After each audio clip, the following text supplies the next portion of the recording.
fazer a gravação. No caso, quem que vai aparecer na gravação é a professora Débora, então eu pergunto se ela permite fazer a gravação da aula, né? Então, ela aceitou. Então, muito obrigado, professora.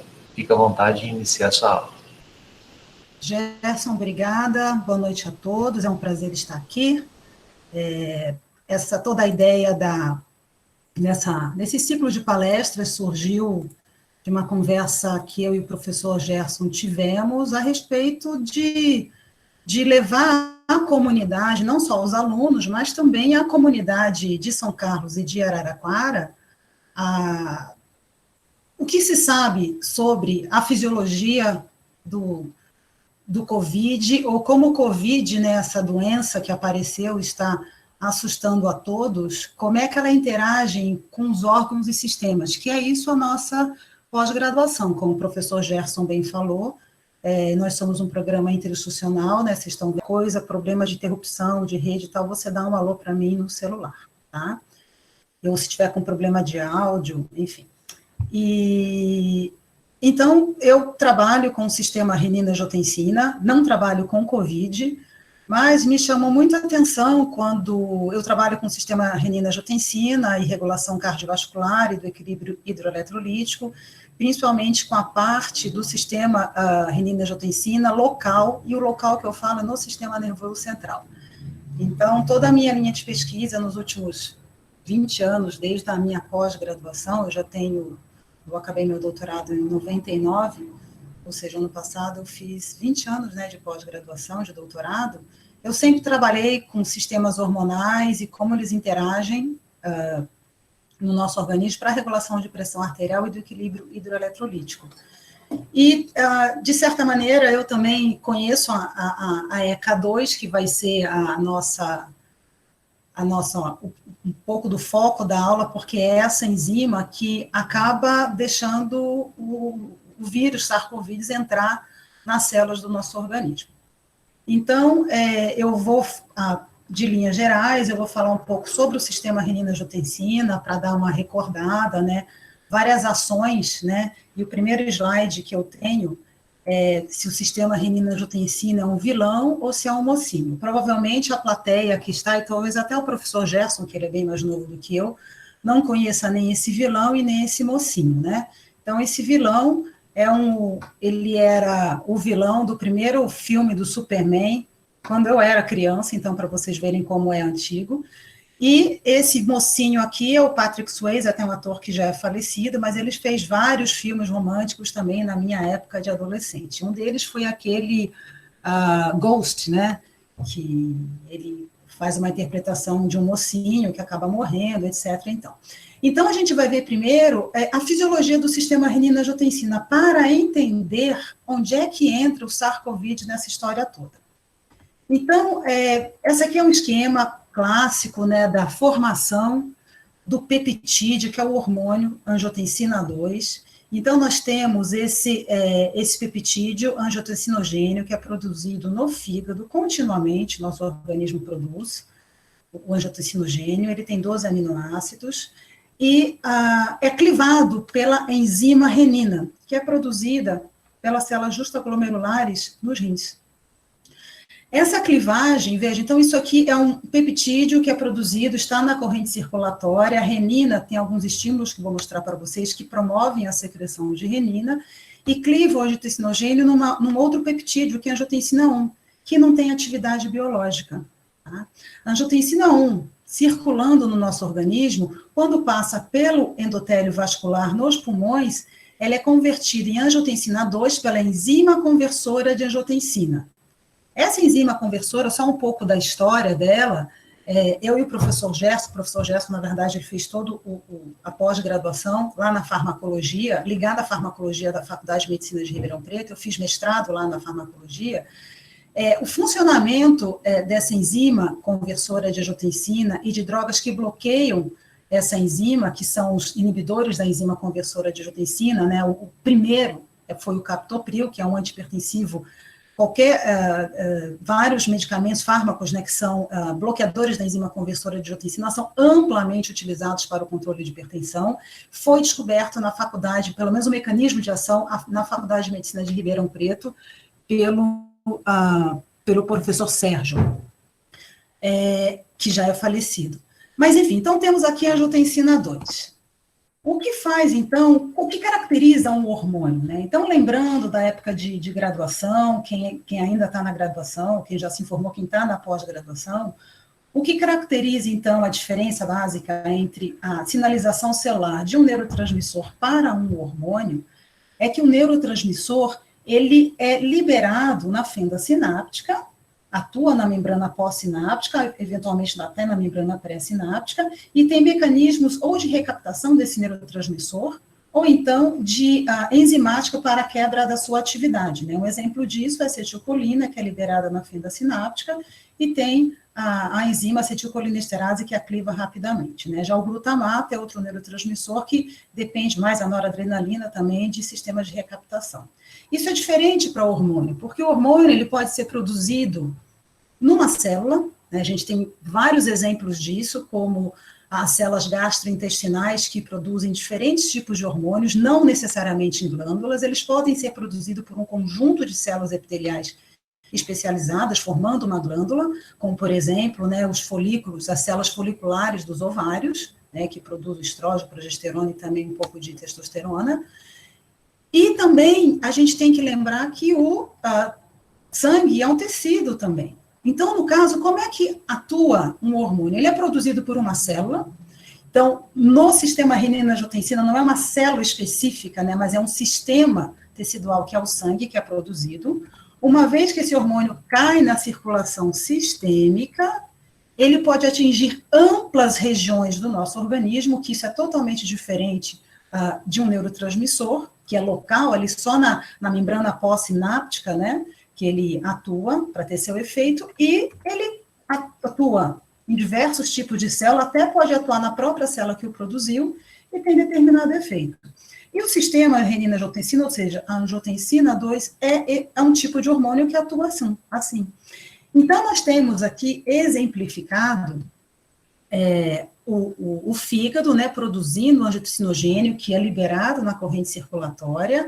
Aqui a renina produzida pelos rins, devido a alguns estímulos específicos. A renina cliva o angiotensinogênio e a angiotensina 1, a qual é quebrada pela enzima conversora de angiotensina. Eu peço desculpas para vocês, mas tem alguns slides que estão em inglês, então toda vez que vocês lerem ACE, né, que é o ACE, é enzima conversora de angiotensina, e o ACE2, que é a ECA2, é enzima conversora de angiotensina do tipo 2, tá?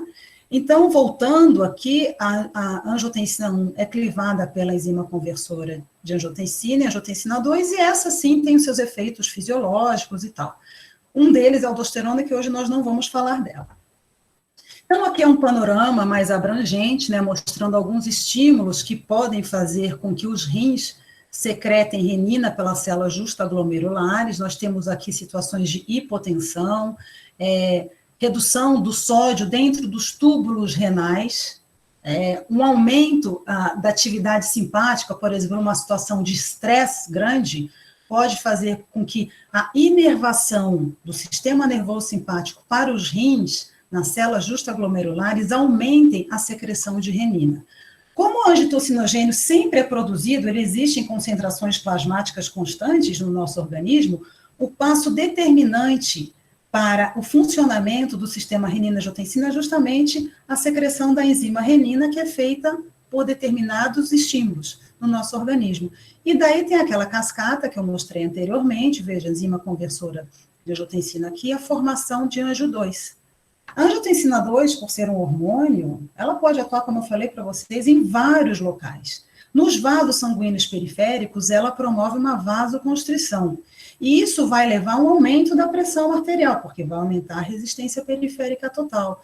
Se o estímulo que promoveu a secreção de renina foi uma queda de pressão, veja que o sistema renina-angiotensina auxilia no controle da pressão arterial. Além disso, a angiotensina 2, por si próprio, nos túbulos renais, ela promove o aumento de reabsorção de sódio, né? Assim como ela promove a secreção desse outro hormônio, aldosterona, que é um potente agente, né, hormônio, para reabsorver sódio. Se a questão, então, era redução do sódio tubular, com a angiotensina 2 circulante, eu aumento a reabsorção de sódio, porque o que significa a diminuição de sódio tubular? Significa que eu estou numa situação de hiponatremia.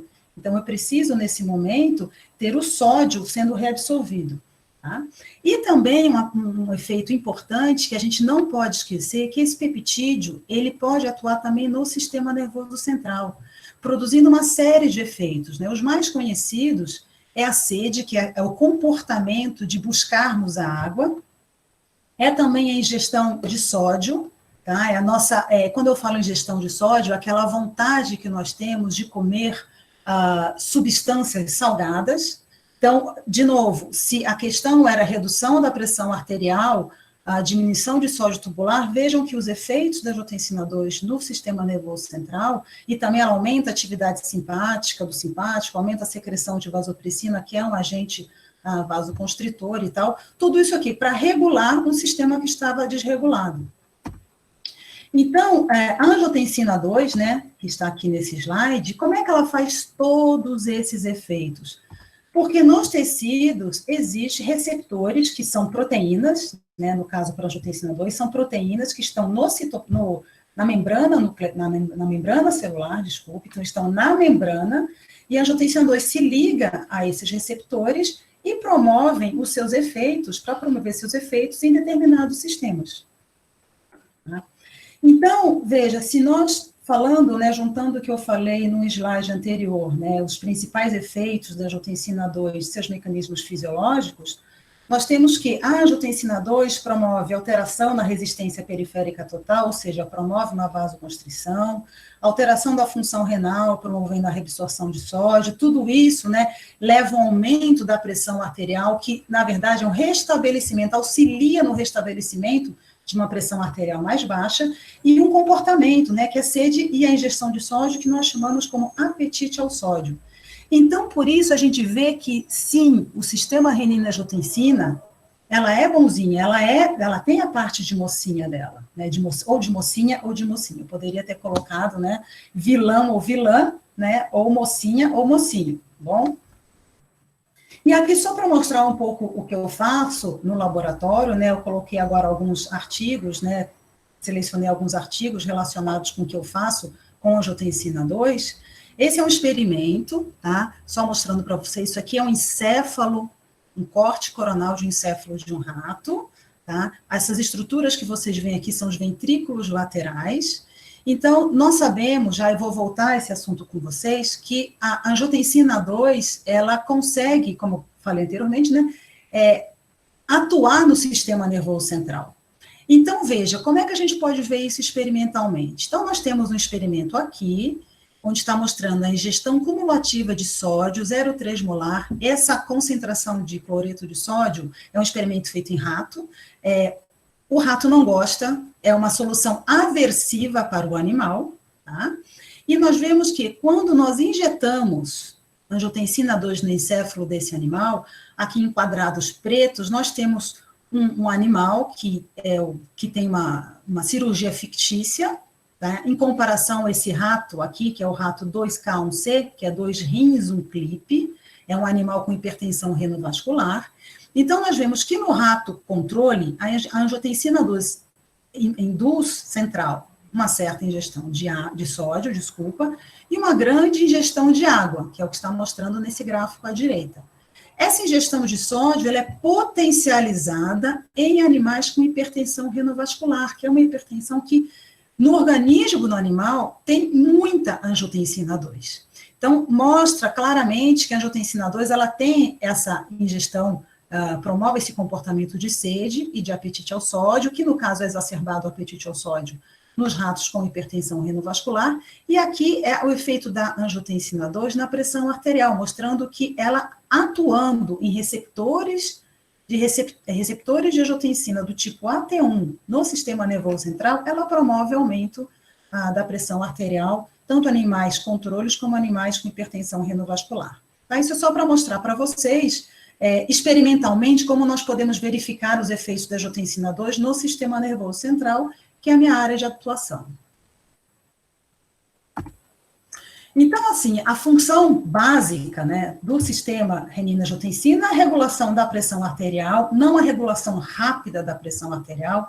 Essa é feita e seria, digamos, assunto para outra aula, que são quem regula rapidamente a pressão arterial.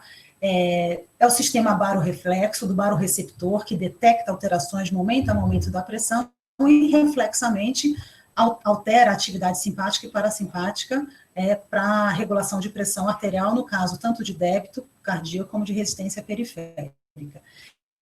E controle do equilíbrio hidroeletrolítico, porque a angiotensina ela promove sede, promove apetite ao sódio e reabsorção de sódio. Tá? Então, tudo isso é importante para a homeostasia, ou seja, o sistema renina-angiotensina, ela tem essa função fisiológica, né, do bom moço ou da boa moça, ou seja, ela tem um papel essencial para a manutenção da hemostasia do nosso organismo.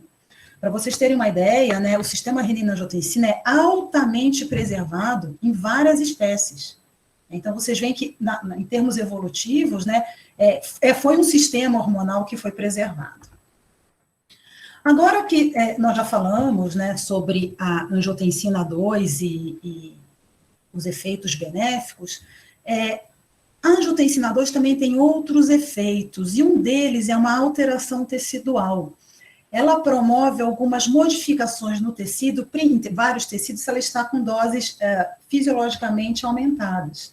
E um desses efeitos é que ocorre um aumento da liberação de citocinas inflamatórias pela angiotensina 2 e também de espécies reativas de oxigênio, que pode lesar os tecidos.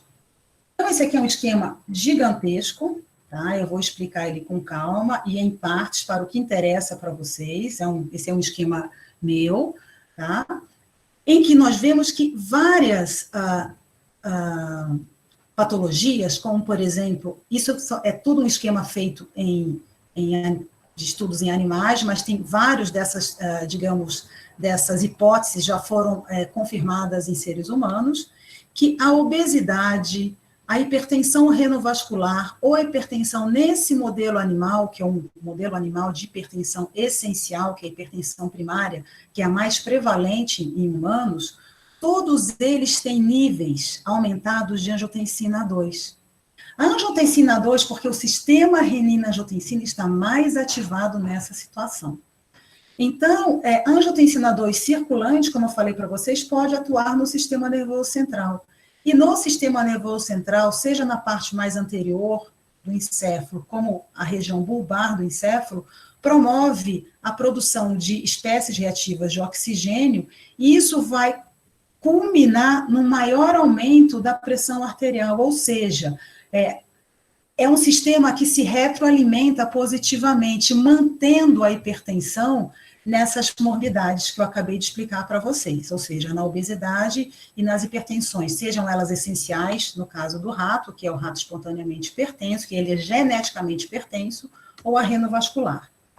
E se nós pegarmos agora, no caso, o exemplo aqui de uma célula glial, que é uma das células imunes residentes do nosso sistema nervoso central, nós vemos que a angiotensina 2, vindo ela da circulação sistêmica, ela ativa essas células gliais, produzindo espécies reativas de oxigênio e que aumentam a secreção de citocinas inflamatórias. Então, a questão da angiotensina 2 não é só uma questão que aumenta sistemicamente, tem só uma inflamação tecidual sistêmica, não pode acontecer em várias partes do corpo.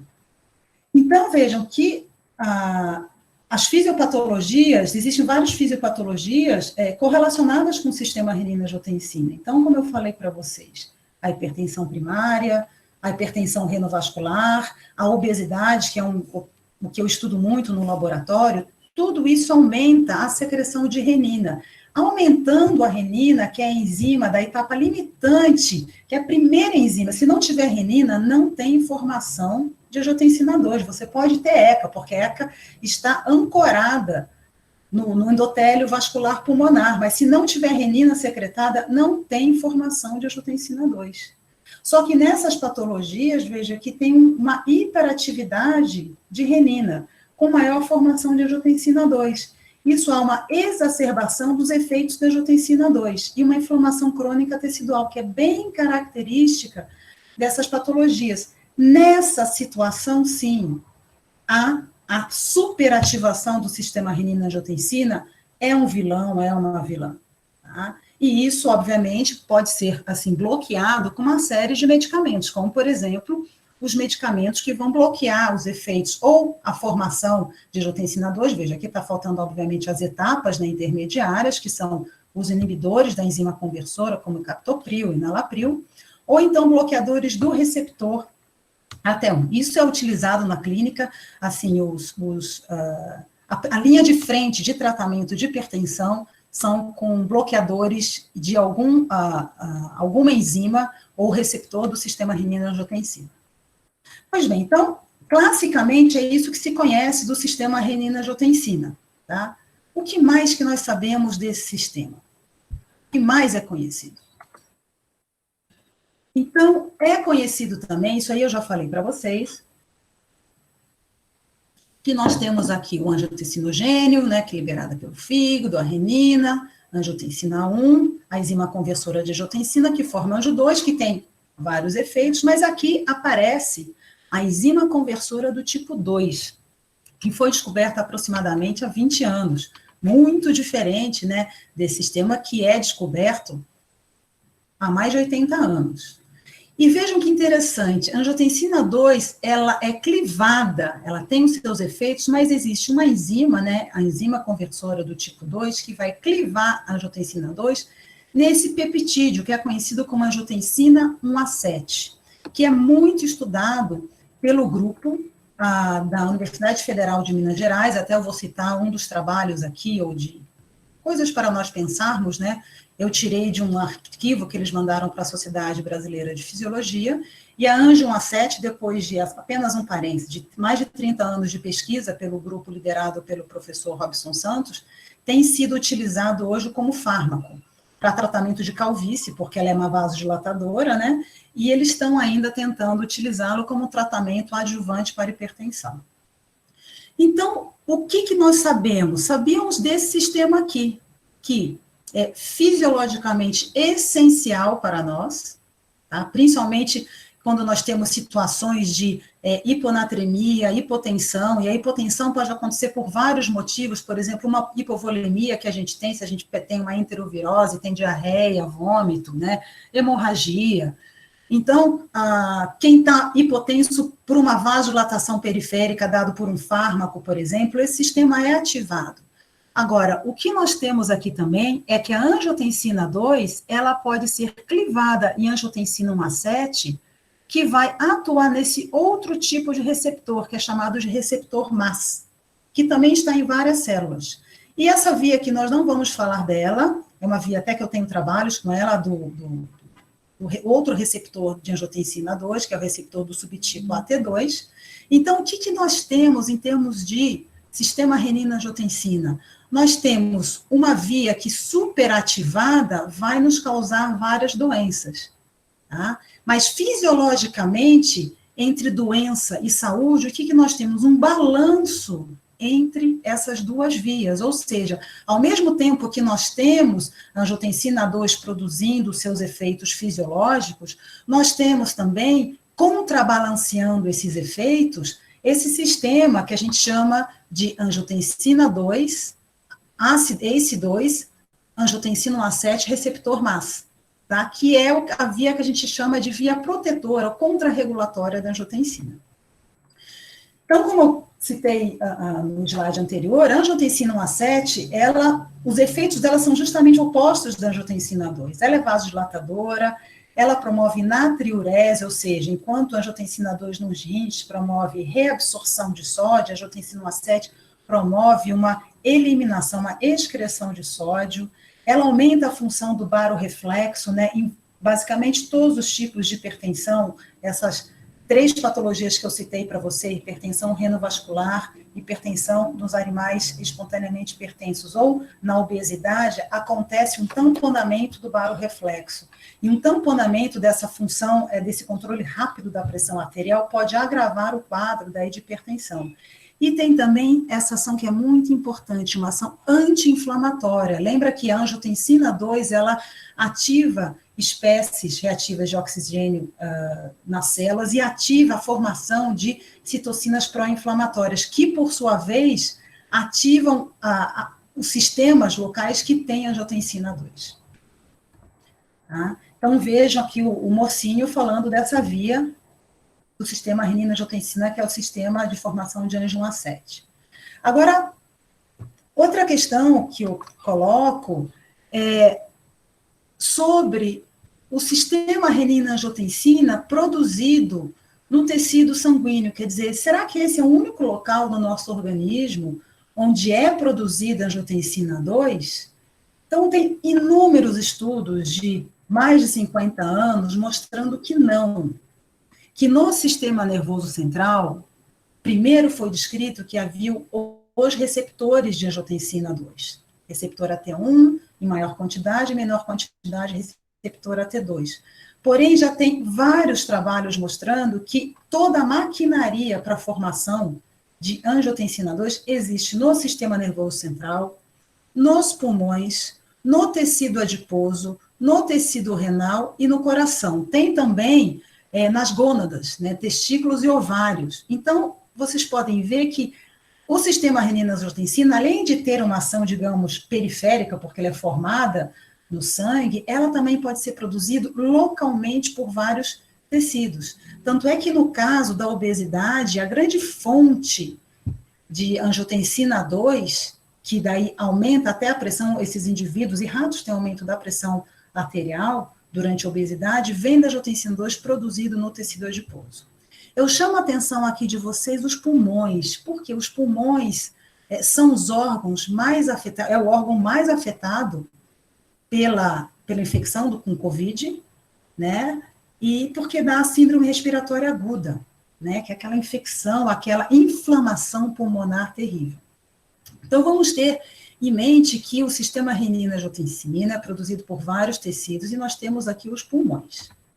Então, nos pulmões, antes dos pulmões aqui, no sistema nervoso central, isso eu já mostrei para vocês, tem aqui a ECA2, né, produzindo tanto no sistema nervoso central, nós temos a angiotensina 2, a angiotensina 1 a 7, isso nós temos trabalho do nosso laboratório, do grupo da UFMG, do laboratório do professor Robson Santos e da professora Maria José Campagnoli Santos, né, grandes fisiologistas. Nós temos vários estudos, eles foram os pioneiros, junto com o professor Carlos Ferraro, nos Estados Unidos, a estudar angiotensina 1 a 7, e aqui a correlação do sistema renina-angiotensina com a produção daí no sistema nervoso central de citocinas pró-inflamatórias.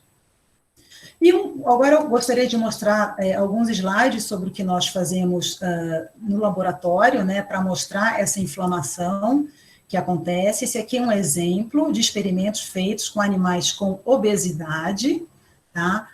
Nesse slide, né, no painel à esquerda, são cortes histológicos de regiões do bulbo, lá da região bem caudal do encéfalo, que tem regiões que são importantíssimas para a regulação da pressão arterial. Então, porque essa é a minha linha de pesquisa, a regulação central da pressão arterial.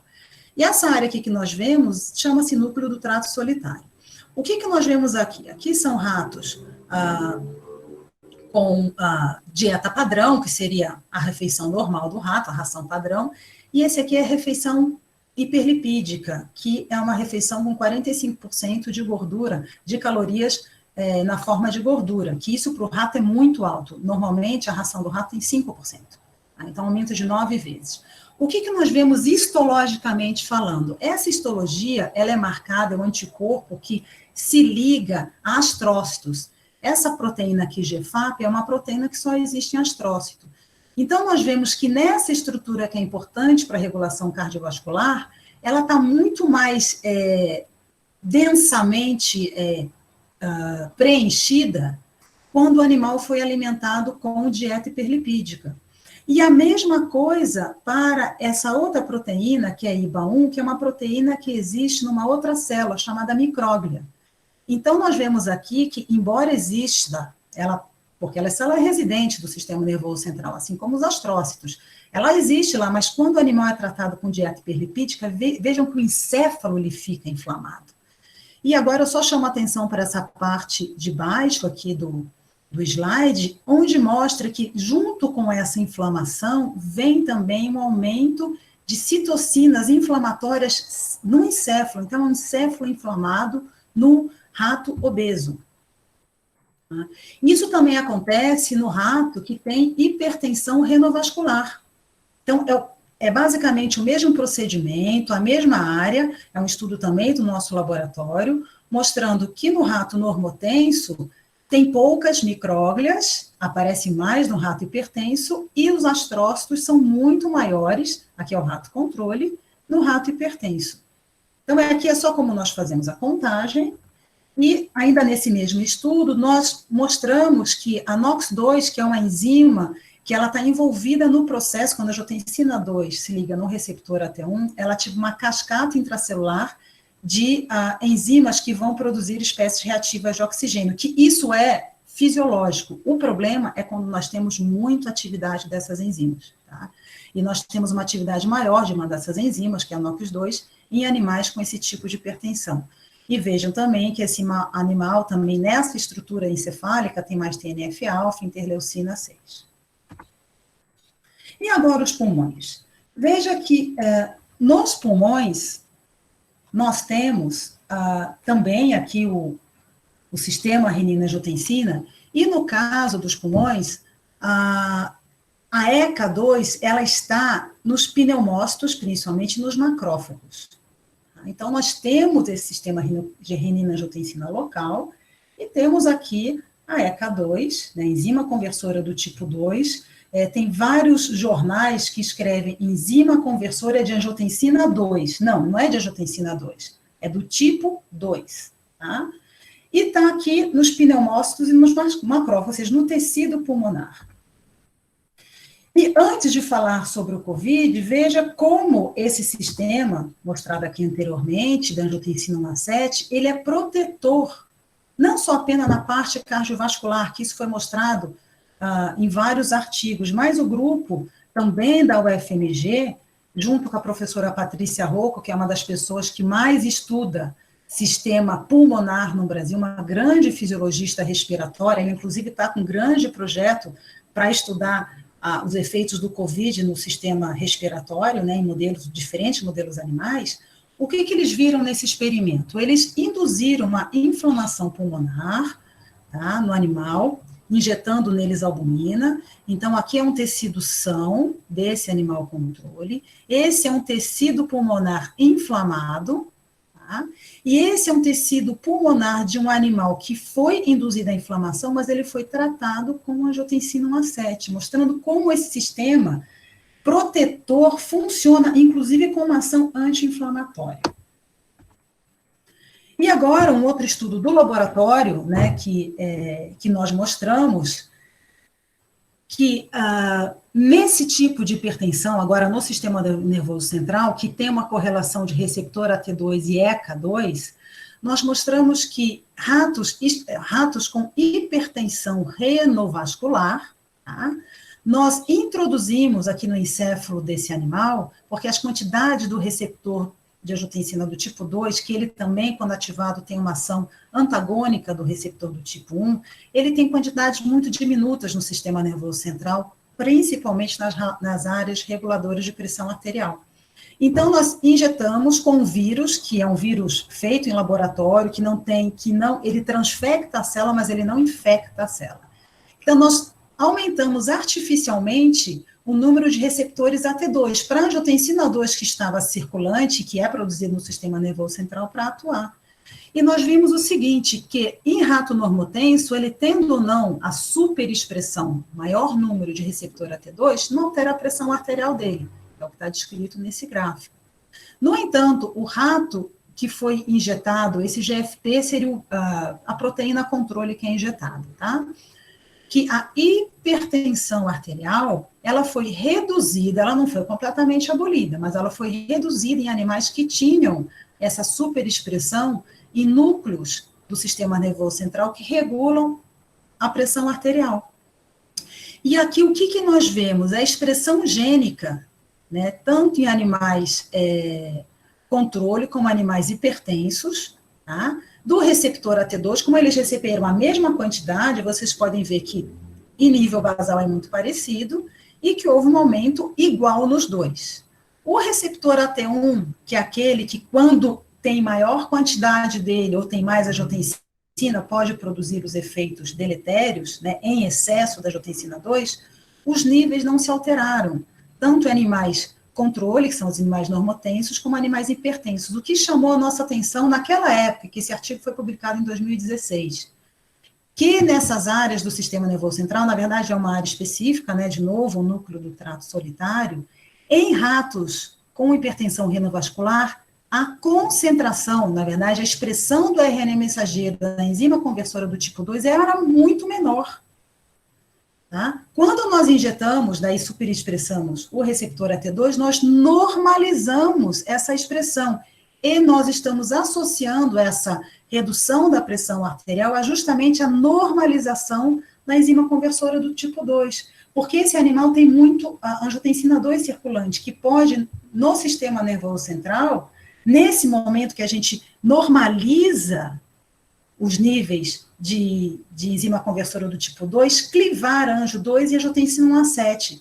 E nessa região tem muito receptor para angiotensina 1A7, o que poderia, então, explicar, esse não foi o único efeito benéfico, mas vários efeitos benéficos que nós vimos. Então, veja, o sistema renina-angiotensina é vilão ou mocinho? Depende da situação, né, que nós estamos vivendo, né? Ele, se em excesso, esse eixo, ele pode ser o vilão, mas ele, se nós contrabalancearmos com a ativação do lado, que ocorre isso fisiologicamente, tá? Do lado protetor, nós temos, não a doença, mas nós temos a presença, a permanência da saúde no nosso organismo. Pois bem, agora vem, então, o SARS-CoV, sistema renina-angiotensina, né? O SARS-CoV-2, né, é a síndrome respiratória aguda severa causada pelo coronavírus 2, que é esse coronavírus que está aí. Então, vários artigos, assim, vocês vão ver que os próximos artigos, basicamente, são todos de 2020, começaram a ver que existia uma correlação do SARS-CoV-2 com o sistema renina-angiotensina, particularmente com quem? Com a enzima conversora do tipo 2. Na verdade, assim, que o SARS-CoV ele já bloqueia, ele já utiliza esse sistema para entrar na célula, isso data desde 2013, se eu não me engano, né? Voltaram a se falar nisso com o início da pandemia. Então, essa é uma revisão que eu aconselho para vocês, quem quiser pode passar o e-mail depois para mim, muito interessante, publicado no American Journal of Physiology. O último autor é o Mark Chaplot, que é uma das pessoas que mais estuda, né, regulação cardiovascular no mundo. Então, o que está mostrando aqui? Aquele esquema que eu já mostrei anteriormente, um angitocinogênio, produz por meio da renina anjo 1, que é clivada pela enzima conversora em anjo 2, que atua em receptor AT1, e pode promover vasoconstrição, sede, apetite ao sódio, reabsorção de sódio, mas também em excesso, inflamação, fibrose e o excesso de estresse oxidativo. Tá? Essas linhas pontilhadas, por favor, não se atenham a elas. Agora, a angiotensina 2, fisiologicamente, como nós mostramos, o efeito dela é quebrado, é clivado, né, também por essa enzima conversora de angiotensina do tipo 2 e angiotensina 1A7, que, atuando do receptor mais, tem, veja, atividades opostas da angiotensina 2 atuando no receptor AT1. Então, ela tem uma ação anti-inflamatória, antifibrótica, produz esse vasodilatador, o óxido nítrico, que eu acho que o professor Gerson falou sobre ele, porque ele estuda isso na aula que ele deu. Tá? E veja que a enzima conversora do tipo 2, ela está no nosso organismo inteiro, como eu mostrei para vocês anteriormente, que nos pulmões está cheio de enzima conversora do tipo 2. tá? No fígado, no intestino, nos rins. E se nós lembrarmos, né, dos sintomas, né, que esses indivíduos apresentam com o COVID, são sintomas respiratórios que pode ir para um sintoma respiratório extremamente grave, porque tem sintomas também, tem indivíduos que têm sintomas gastrointestinais, né, diarreia, dor abdominal, sintomas renais, inclusive, foi publicado essa semana, eu não consegui ler o artigo inteiro no Frontiers, mostrando que, tem estudos mostrando que é possível que uma dos efeitos ainda remanescentes de indivíduos que foram infectados pela Covid seja uma insuficiência renal, porque há uma deteriorização dos rins, né? Há um comprometimento inflamatório nos rins. Então, vejam que na Covid-19, né, a infecção pelo SARS-CoV, esse eixo do sistema renina-angiotensina com o papel anti-inflamatório e pró-resolutivo, ele está prejudicado. E por que ele está prejudicado? Porque a SARS-CoV-2, ela se liga à enzima conversora do tipo 2. Isso nos dá, então, uma exacerbação da inflamação. Então, essa é outra revisão, foi publicada, vejam, em 2020 também, na Hypertension, que é uma das melhores revistas de fisiopatologia, né, de hipertensão do mundo, é uma revisão. E o que eles mostram nesse esquema? Aqui, então, são 2 diagramas, né? Um diagrama, então, de uma pessoa que não está com infecção de COVID, e essa aqui está com infecção de COVID. Então, nós temos na membrana celular, isso pode ser, inclusive, nos pulmões, a enzima conversora do tipo 2 ancorada na membrana celular, a enzima conversora que vai converter angiotensina 1 e angiotensina 2, e a angiotensina, de novo, ela tem também esse papel de produzir angiotensina 1 a 9, né, que tem outros papéis fisiológicos, mas o que é importante aqui, tem o receptor AT1, que tem mesmo, tá? O receptor AT1, né, a ação dele fisiologicamente nos pulmões é saudável, o problema dele é quando tem excesso dele, que daí está envolvido com inflamação.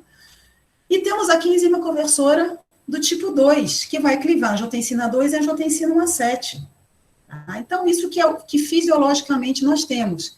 E aqui está exemplificado alguns fármacos que atuam nesse sistema. Então, nós temos os inibidores da enzima conversora, como, por exemplo, o captopril, que vai inibir a formação de angiotensina 2, e os bloqueadores ou antagonistas do receptor AT1, que não vai deixar a angiotensina 2 circulante, e se ela estiver em excesso é um problema, se ligar no receptor. Pois bem, fisiologicamente, quando a angiotensina 2 se liga aqui no receptor AT1, o que acontece? Essa ligação faz com que essa proteína, que é chamada de ADAM17, né, o ADAM17, ela faz com que haja um corte da membrana da enzima conversora do tipo 2. Então, ela fica solúvel. Tá? Isso é um efeito fisiológico. E a enzima conversora do tipo 2, ela, para a célula, fisiologicamente não adianta nada. Tá? E onde é que entra, então, o SARS-CoV, que estava no slide anterior? Veja que o SARS-CoV-2, ele usa a enzima conversora do tipo 2 para entrar na célula. Então, eu vou voltar um slide mostrando que as células que tem nos pulmões, fígado, rins, intestino, aqui não está mostrando, mas também no encéfalo, elas podem ser, sim, suscetíveis à entrada em infecção e proliferação viral. Tá? Então, veja que o que essa revisão fala, né? Qual é, digamos, o que eles chamam de take-home message, né? Aquela mensagem que a gente tem que levar para casa. Ela diz o seguinte, que essa enzima, né, da enzima conversora de angiotensina do tipo 2, é o receptor, né? É a proteína receptora que vai ancorar, que o SARS-CoV vai se ligar. Tá?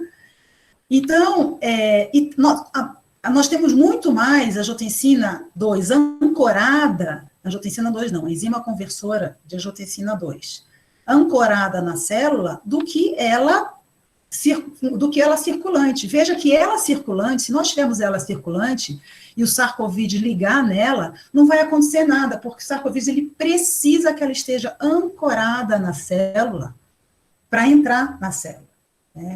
Uma das questões dessa revisão era o quanto os pacientes hipertensos, porque existe uma correlação, a hipertensão, a obesidade são doenças que tornam esses indivíduos hipertensos e obesos mais suscetíveis, né, a desenvolver o lado mais grave dessa infecção pelo SARS-CoV, provavelmente porque esses indivíduos eles já têm uma inflamação crônica generalizada, tá? Porque veja o que esse estudo diz, né? Que os inibidores, esses medicamentos aqui que são inibidores da ação da enzima conversora de angiotensina, que são amplamente utilizados em pacientes hipertensos, eles não vão inibir a ACE2, tá? E, porque tanto que a ACE2, ou a enzima conversora de angiotensina, e a enzima conversora do tipo 2, são enzimas completamente diferentes. Então, essas drogas não se ligam nessa enzima. E, apesar de ter estudos em animais, né, sugerindo que os bloqueadores de receptor AT1, eles aumentam até a expressão dessa enzima que é tão protetora, né, essa evidência não está completamente elucidada. Isso seria um problema muito sério, porque você teria mais receptor,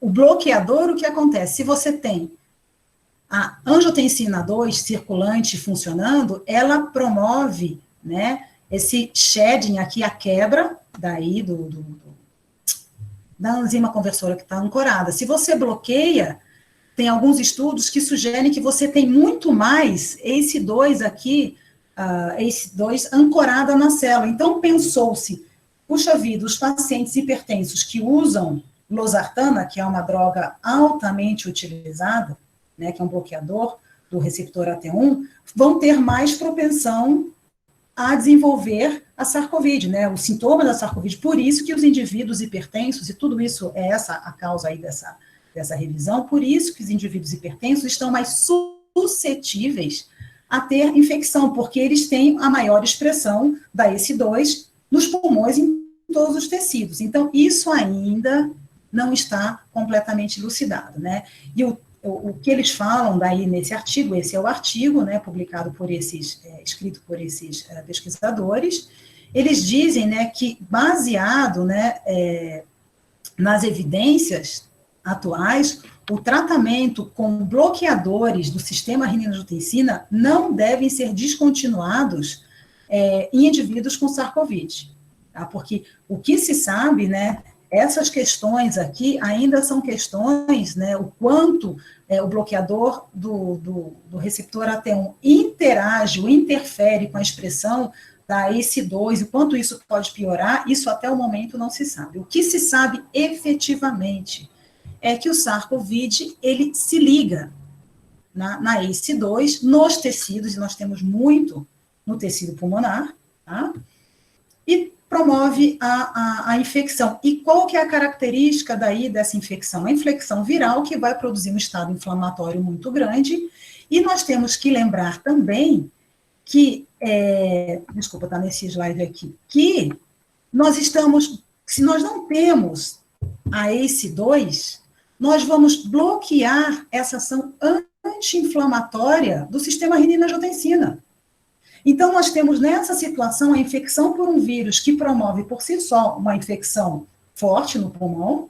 Além disso, não teremos esse efeito protetor da ECA2. Então, apenas daí para concluir, né, que eu tirei, exatamente está tirado, foi retirado desse artigo da professora Maria José Campagnoli Santos e do grupo dela, lá da UFMG, né, que é um artigo que foi publicado na página da Sociedade Brasileira de Fisiologia, onde eles colocam a ECA2, uma faca de dois gumes, né, e eles concluem o seguinte, que talvez as estratégias terapêuticas que visem apenas a inibição da enzima conversora do tipo 2 precisam ser avaliados com cautela, né? A gente não sabe ainda, se você inibir a ACE2, você já está com um paciente com estado pulmonar inflamado, você ainda vai inibir a enzima conversora do tipo 2, que tem uma ação, uma vez ativada, anti-inflamatória, porque vai produzir mais angio 7. Então, isso tem que ver com muita cautela. E a ativação do receptor mais pela angiotensina 1 a 7, ou seus análogos, né, que estão sendo produzidos, ou em combinação, né, com a enzima conversora do tipo 2 solúvel recombinante, que isso já tem no mercado, tá? Ela vai deixar a enzima conversora do tipo 2 constitutiva, tá, disponível para ação anti-inflamatória, porque essa solúvel vai se ligar, estou voltando 2 slides, né? Se eu tiver mais angiotensina 2, que foi injetado no paciente, administrado no paciente, eu terei ela solúvel, que o vírus, ele não importa se ela está ancorada ou não na célula, o que ele vai fazer é se ligar, ele tem um sítio de ligação para essa enzima. Então, assim, eles sugerem, obviamente, esses tipos de tratamento, tem vários tratamentos feitos, tá, sendo feitos no mundo, e não era a ideia dessa palestra falar em termos de tratamento, mas como é um sistema hormonal que foi altamente preservado ao longo das espécies, né? Um vírus, ele acaba usando, tem agora outros artigos que querem discutir, que estão discutindo por que usa esse sistema tão preservado, talvez por ele ter sido tão preservado, e esse vírus encontrou agora nesse sistema renina-angiotensina, no lado protetor, um lado para transfectar, para infectar as células. Então, assim, se o sistema renina-angiotensina é vilão, mocinho, mocinha, tudo vai depender, né? Se nós temos uma exacerbação maior, como eu já falei, desse eixo, daí nós teremos a doença, né? Então, no caso do SARS-CoV, aqui nós temos um bloqueio das ações, porque uma vez que o vírus se liga, ele entra, ele internaliza na célula com a enzima, então nós temos uma diminuição dessa enzima que ela é essencial para a produção da angiotensina 1 a 7, para se ligar no receptor mas para ter a ação anti-inflamatória. Então, tudo isso depende da situação fisiopatológica que nosso organismo se encontra. Então, queria agradecer a todos, primeiramente, né, por terem me ouvido, por quase 1 hora, eu sei que eu falo bastante, e aqui uns personagens dos trabalhos que eu mandei hoje, então todos eles foram ou orientados ou co-orientados por mim. O Guilherme foi aluno do programa, do PIB-GC, foi um aluno de doutorado, sempre trabalha com obesidade. A Graziela também, ela trabalha com os animais hipertensos. A Mariana Mello é aluna do professor Eduardo, que também é do programa. A Kalina Roncari foi uma das primeiras alunas do programa a defender, ela fez pós-doutorado comigo, e os meus colaboradores, né, o professor Eduardo, o professor Menani, que são aqui da Unesp, e o professor Colin Summers, que sempre, na parte de receptor AT2, ele sempre me deu muito apoio, nós temos colaborações até hoje. Então, eu agradeço a todos. Aqui está o meu e-mail, se vocês quiserem passar e-mail para mim. Esse C aqui está errado, eu já tinha corrigido, aparentemente não foi corrigido, é C minúsculo. Então, é debora.sa.colombari@unesp.br. Então, aqui eu interrompo a apresentação e o professor Gerson daí abre para as perguntas. Obrigada. E eu